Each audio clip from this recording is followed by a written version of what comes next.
Boom, we're live. Nice. My name is Patrick P.D. Delgado, the creator of the SPEAR and the CMARSPP'S life principles. My co-host is my best friend, Kenny Candia, the ambassador of the SPEAR and the CMARSPP'S life principles. SPEAR is spelled S-P-R, which is an abbreviation for the 5 components of your life and how to manage each one individually. The first letter is S, and that's for spiritual. Next is P, and that's for physical. The next P is for psychological.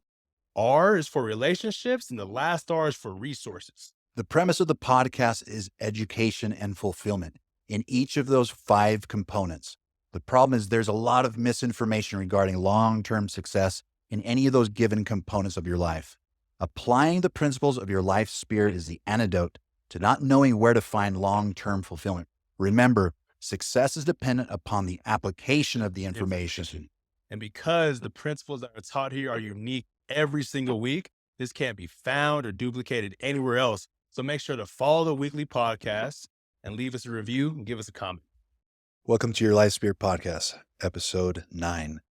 Today is Thursday, November 30th, 2023. Today we're on the 5th component, which is the letter R in CMARSPP, which is recorded.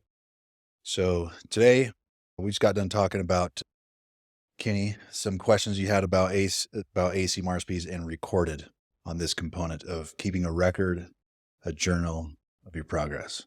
Yeah, it's something that we actually but something that I actually learned was recorded is a byproduct of measured in the CMARSPP'S concept.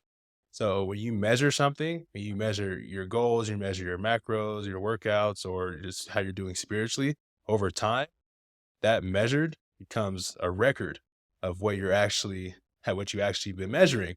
For instance, it's not like for the last 369 days, I've been tracking all of my macros, all the food I eat every single day. And I realized, dude, my measurement became a huge record of the last thing I ate. For instance, I have an example. So I usually get my blood taken every few months just to keep up on my fundamental health, make sure everything looks good, make sure my vitamins, my B vitamins, all the way to my testosterone, my hormones are all up to date and everything's all balanced. So I'm feeling super good all the time. And just to make sure that my blood isn't too thick, like all these like different things, right? That people overlook and they don't get checked out. So what about your skin? Do you ever check your skin? See if your skin is thin or thick? Nah, look at it. It looks fine. So at one point I hired my carbs in my diet because when I come home from the gym, I was super tired all the time. And I'm like, dude, I need to eat more carbs. Yeah. So I upped my carbs to like over 400 carbs a day. So those carbs I was eating, all of them weren't clean carbs. Like 400 carbs is a lot. And it's like, you can get away with a lot of things. You can get away with eating cereal. You can get away with eating Danishes. I'd eat whole packs of Danishes from Costco. Keep in mind, I'm fit. I'm still getting leaner, and I still, even like as long as I keep my macros under a certain bandwidth, I'm able to get leaner. I was eating those 400 carbs, but I think more than half of those carbs, they were not healthy. They were refined carbs. They weren't complex. I'd eat Danishes from Costco. I'd eat a lot of cereal. I'd eat some ice cream. As long as my calories stayed under the calorie goal I set for the day, I'm good, right? I went and got my blood checked. And my A1C levels in my blood, they were elevated, man, right? Like you have normal levels, then you have your pre-diabetic levels, and you have your diabetic levels. This is like the type of diabetes that people get from being unhealthy and not working out, and it could totally be reversed.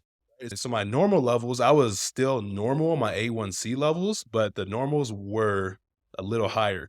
They were like 2 points away from being pre-diabetic, which is like fine. It's normal, but it's like, dude, the last time I got my blood tested, it was like lower normal. I'm like, dude, like, heck no, it was for me eating the refined carbs, eating those sugars and all that stuff. So, and I actually went back to get back to where I was going, right? So I would look back on the date I got my blood tested. I went all the way back to my app and I saw exactly what I was eating for those weeks. I'm like, oh man, because like if you think about it, you're not gonna remember what you were eating, dude. The reason I know what I was eating is because I have a record of what I was eating. And I saw all the stuff I was eating. I was like, oh dang, I actually hit my macros. But dude, I was eating freaking junk carbs, man. And I still felt tired and didn't do any better. So I was able to have that record and go back and reflect and see exactly what I was eating. And like, oh, that's exactly why yeah, You're able to see how far you've come. You can see your progress. exactly. And why the sugar levels are that high. Yeah. So Yeah, that's where you get that dopamine, and you're also using your neocortex. So you're seeing the logical progress that you're making on a daily yeah, I basis. feel that dopamine right now because I was self-diagnosed exactly why it was like that. Yeah, got that dopamine right now. It feels good. Feels good to actually share that small example because Yeah. having a record is super useful.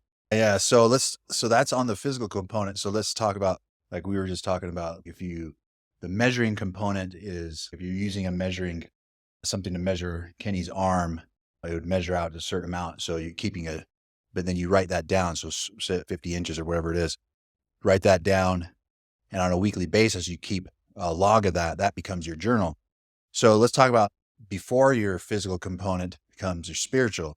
So let's talk about on a spiritual component, how you would track your progress of a record. So I have an example here. This is from South America. This is from my mission. This says Mbaixapa. That's in Guarani, the indigenous language. So this is my mission journal. This is one of them. I have three right here. So in here, you're going to find my record of the progress that I made personally, and the progress of the people that we were teaching, and the experiences, the spiritual experiences, the miracles that we experienced. So that's my record. And so you think about here's another record right here. This is the Book of Mormon. It's in Spanish, El Libro de Mormón. So this is another record. So for example, Nephi kept a record of his life. So you can write your story just like Nephi did. And what that does, it keeps you writing your story now, helps your future family. And it's one of the things what we're doing right now. It's a way of keeping a record, a journal of what our belief system is and what the things we truly believe and are passionate about. Obviously, we're not getting paid to do this. We're doing this with a passion, and that gives you an idea. Here's another example. This is El Nuevo Testamento, the New Testament in Spanish. It's actually in Spanish and English, side by side. Pretty cool. Those are all testaments. Those are all records of people, the spiritual experiences they had with God. They leave them for us. And so that's a good example of keeping a record.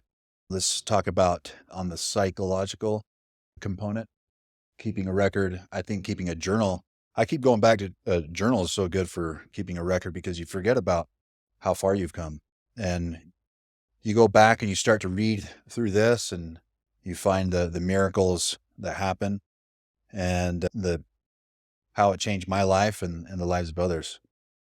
Yeah, so if you're anything like me, I'm not a journal guy. I don't like writing things and all that stuff. But when I was on my mission, I did keep a record every day. So I do have the same type of journals and all that stuff.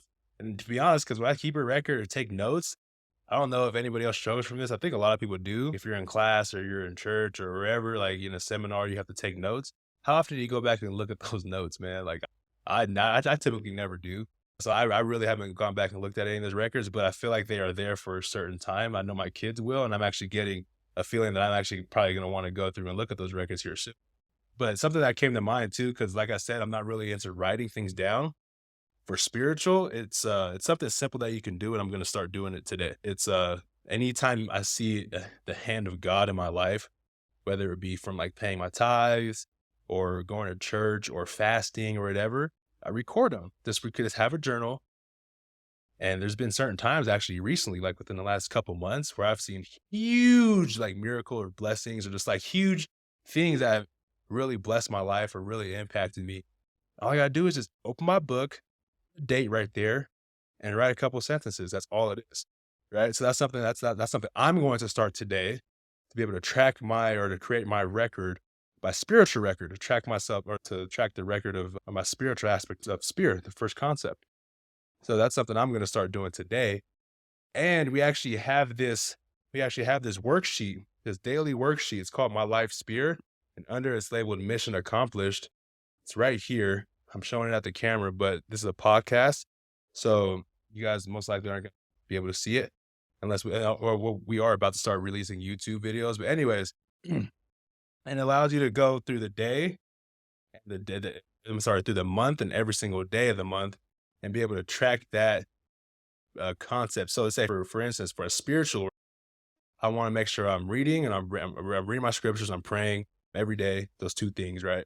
So if I know I've done that for the day, I just mark it off under my spirit section in my spirit worksheet. Yeah. For if I hit what for physical, I have another worksheet. So every worksheet has a different concept, different letter to it. I Mhm. mark off my cardio, mark off my workout, I just fill in the bubble that I did it. Put it right by your bed and be able to see, oh yeah, I need to mark that off. Oh, did I do that today? No, I didn't. No, if I did, oh yeah, I get to look forward to putting that bubble and fill that out. But over time, you're able to see, oh, all the progress you made in the beginning. You have less bubbles filled out, but over time, you'll be able to see those bubbles start to be full and how much progress you made with actually creating those habits and having that record. Yeah, so keep track of those personal victories. Personal victories are things that you don't normally do on a regular basis. So this is keeping track of your dailies, things that you're doing that you know you're moving closer and closer to your goal. But those dailies, the small and simple things, that great things come to pass, right? Just like the scripture says. Those personal victories have a visual checklist. This kind of goes right in line with your vision board, Kenny. And that's something you can do. You can put this right next to your vision board. But it's something that I developed a long time ago. It's just really filling the dots, but now it's evolved more into creating some keys to go with it. So these are things that we're going to go into a little more detail later. And I know that I've had a few people ask about how this could be implemented into a business environment. And obviously that's one of the components, the resources component. And so we'll go into a little more detail and stay tuned. But this is the recorded component of your long-term success with CMARSPP'S. So stay tuned next week. Follow the podcast. Reach out if you have any questions. And actually, if you want a copy of the worksheet that we have for your Life Spear CMARSPP'S tracking, you can reach out to us. We'll get that to you and help you start on your change now journey.